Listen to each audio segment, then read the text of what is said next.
Voltei. Vamos seguir nosso resumão. A gente vai lograr êxito nessa avaliação. Dulce ajuda? Dulce help? Fiz um resumão. Peguei o eixo central do texto da aula. A aula é muito extensa, muito grande, mas eu consegui captar a essência do texto e vamos lá, bora comigo. Aula 25, resumão para nossa AP2. Fala sobre planejamento entre determinações e participações na educação escolar. Diante de crises globais e da busca por maior qualidade na produção econômica, a sociedade exige maior dedicação ao trabalho e envolvimento das pessoas, promovendo novos conceitos de gestão, como a participação, organização e pertencimento social. Porém, essa sociedade enfrenta desigualdades sociais, desemprego e exploração, enquanto uma minoria privilegiada busca impor seu projeto de sociedade por meio da educação. A educação escolar se torna essencial, especialmente para atender aos interesses da classe dominante, requerendo planejamento em todos os níveis para obter sucesso. Propõe-se transformar o planejamento em uma revolução consentida, para atender às demandas da classe trabalhadora, envolvendo-a na sociedade tecnológica e promovendo maior participação nos bens sociais. Isso implica mobilizar os profissionais de ensino para promover uma educação mais inclusiva e democrática, alinhada com os interesses populares. Este movimento em prol de uma educação mais inclusiva e democrática está crescendo em países como o Brasil, com o apoio do fortalecimento da sociedade civil, mobilização, organização e conscientização de seus trabalhadores, incluindo os profissionais de ensino. Isso se insere em um dever histórico, conforme sugerido por Gramsci. Do nível dos ministérios e secretarias de educação até as escolas e salas de aula, é fundamental planejar com seriedade as ações necessárias para promover essas mudanças. Além disso, é essencial refletir sobre os objetivos e valores que devem orientar a educação e, consequentemente, o planejamento, buscando uma nova forma de fazer história, por meio de uma prática revolucionária. Conforme afirmado por Gramsci, o planejamento educacional, que tem suas raízes em períodos históricos antigos, como na Esparta de 2.500 anos atrás e nas ideias de Platão em A República, para Atenas, tem evoluído ao longo da história.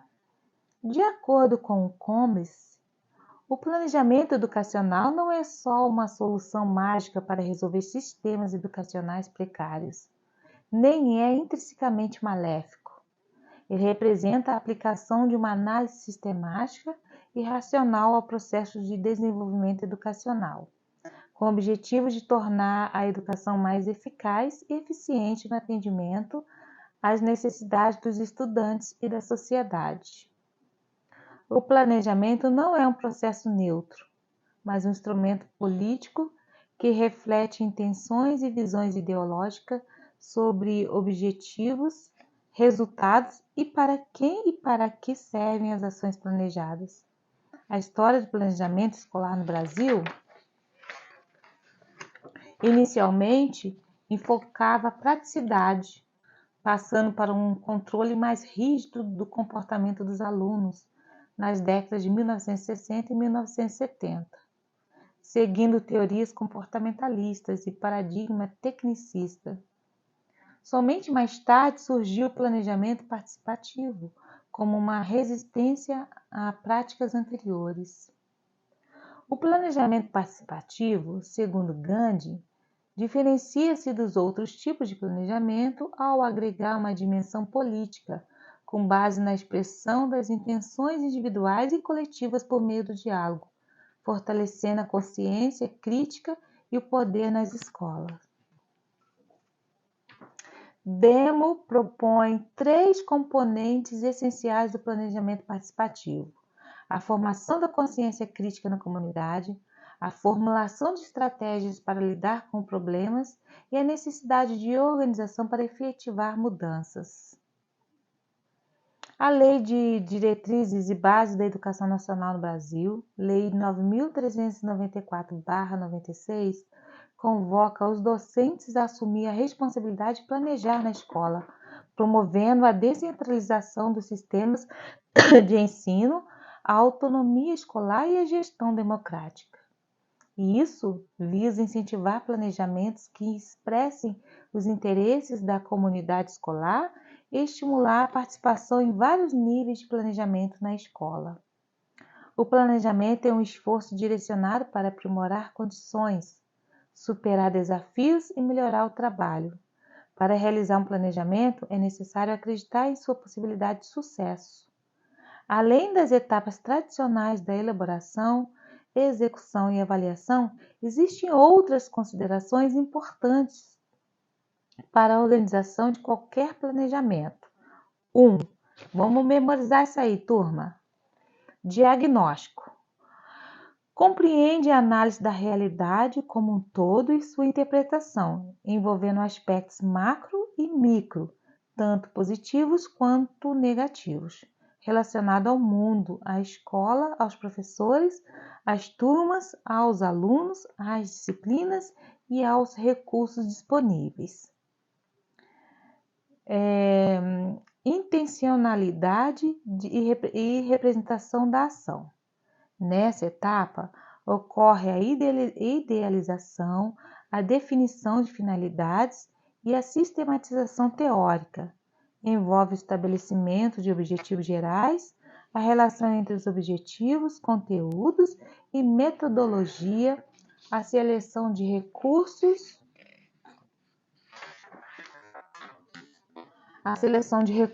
e a previsão dos mecanismos de avaliação. É importante sensibilizar e comprometer as pessoas envolvidas e criar um ambiente de trabalho positivo.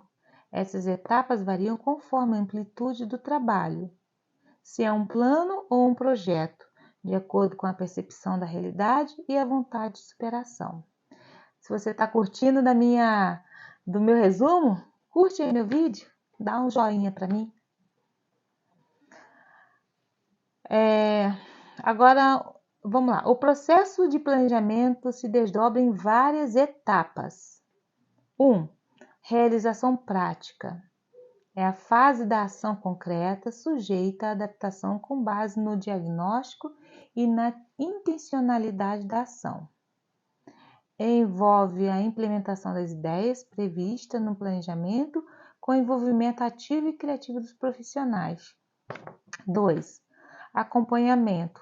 Refere-se à avaliação de todas as etapas do planejamento, com o objetivo de controlar desvios, verificar a coerência das ações, identificar medidas, corrigir erros e reformular propostas.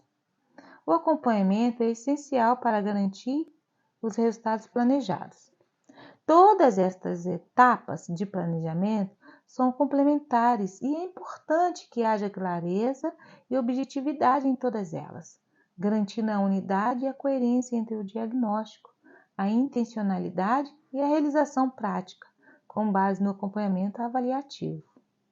No contexto educacional escolar, existem 3 níveis de planejamento que se complementam. 1. Planejamento educacional, macro. Este nível abrange políticas educacionais em nível federal e em menor escala. Atende a outros níveis de governo, como estadual e municipal. Envolve a regulamentação de normas legais, diretrizes curriculares nacionais, alocação de recursos e atendimento à demanda educacional em todo o país. 2. Planejamento institucional, MESO. Concentra-se nas instituições de ensino, como escolas, faculdades e universidades. Trata da organização e da gestão dos recursos para o cumprimento das políticas educacionais em níveis local ou regional. 3. Planejamento de sala de aula, micro. é voltada para a organização das atividades de ensino em sala de aula, envolvendo a definição de objetivos de ensino, seleção de conteúdo, escolha de metodologias, avaliação do aprendizado dos alunos e adaptações para melhorar o processo de ensino-aprendizagem. Já estamos acabando, tá? Esses níveis de planejamento se interligam para garantir a coerência e a eficácia das práticas educacionais. Agora nós vamos para o planejamento curricular. O planejamento curricular nas escolas brasileiras atualmente se baseia principalmente nas diretrizes dos parâmetros curriculares nacionais, que são os PCNs, estabelecidos pelo governo federal. Algumas instituições de ensino, como estados e prefeituras, têm seus próprios guias curriculares, desenvolvidos em colaboração com os professores. No entanto, muitas vezes, esses guias são percebidos como documentos obrigatórios, sem que haja uma análise crítica por parte dos docentes. No nível da escola, é necessário organizar o planejamento curricular, levando em consideração as experiências de aprendizado a serem oferecidas aos alunos, integrando-as nas atividades e disciplinas curriculares. A escola deve refletir sobre as diretrizes curriculares do governo e adaptá-las à sua própria realidade, considerando sua proposta curricular, o seu projeto educativo. Esse planejamento curricular deve ser sensível ao segmento de ensino atendido e aos diversos componentes curriculares. Em resumo, o planejamento curricular nas escolas é influenciado pelas diretrizes nacionais, mas as instituições devem adaptá-los às suas necessidades e realidades específicas. Os projetos interdisciplinares têm como objetivo promover a integração e o enriquecimento das áreas do conhecimento nas disciplinas do programa escolar, visando a integração de fatos e conhecimentos em temas relevantes para a formação dos alunos e da escola. Por outro lado, os projetos pedagógicos de aprendizagem são conduzidos por uma disciplina específica e um professor, concentrando-se em aprofundar um tópico e facilitar a aprendizagem dos alunos. Além desses tipos de planejamento, as escolas também desenvolvem diferentes planos para diversos setores, como administração, coordenação pedagógica, salas de leitura e planos de ensino dos professores.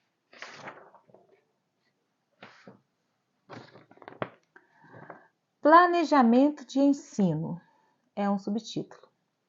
O planejamento de ensino realizado pelos professores nas escolas se concentra no setor específico do ensino e pode ser subdividido em planos de curso e planos de aula.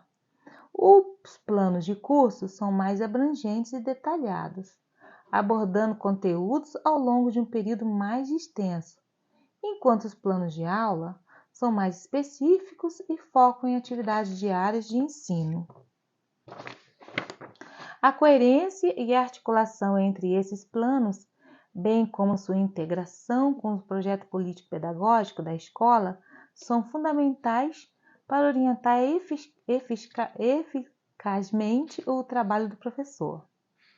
Esses planos devem ser flexíveis e servir como guias para a prática pedagógica, unindo competência técnica e compromisso político, levando em consideração o para que fazer, a quem serve e de que maneira. Essa abordagem deve ser aliada a outros saberes para auxiliar os professores em prática educativa. Agora vamos para o plano de curso. O plano de curso é um instrumento amplo e genérico para prever as atividades de ensino de uma disciplina ou área de estudo ao longo de um período, como um ano ou semestre. É uma sistematização da proposta geral de trabalho do professor para essa disciplina em uma data realidade educacional. Elementos indispensáveis para a elaboração do plano de curso incluem conhecimento de contexto e dos alunos, objetivos gerais e específicos, conteúdos, procedimentos, estratégias e técnicas de ensino, recursos didáticos e avaliação. Outros elementos, como justificativa, cabeçalho e bibliografia utilizada, também devem ser incluídos.